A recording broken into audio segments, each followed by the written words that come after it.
You don't need wealth to be generous. You just need a heart that feels. Because sometimes, a single plate of food can weigh heavier on the scale than 1,000 words of kindness. Allah says in Quran.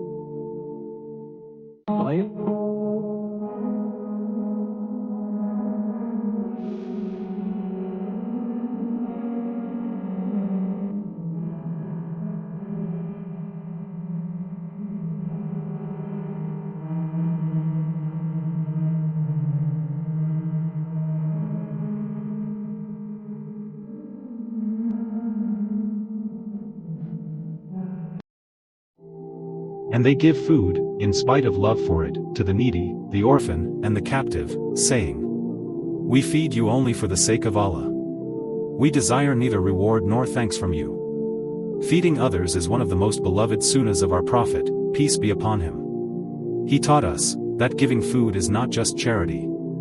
It's connection. The Prophet, peace be upon him, said, Spread peace, feed the hungry, and pray at night when others are asleep. You will enter paradise in peace. It's how you spread love, unity, and mercy, the very foundation of Islam. When you feed someone, you're not just filling a stomach. You're healing a heart. You're spreading barakah into your own life. Even a small act, sharing a meal, offering water, sending food to a neighbor, is noticed by Allah. In Surah Al-Insan, Allah praises those who feed others for His sake alone, expecting nothing in return. That's sincerity, the kind that reaches Jannah. So next time you eat, remember the one who might be hungry.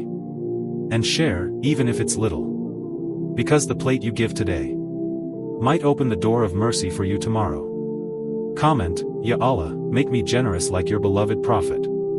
Save this reminder, a single meal can be your path to Jannah. Follow for more sunnahs that nourish the soul.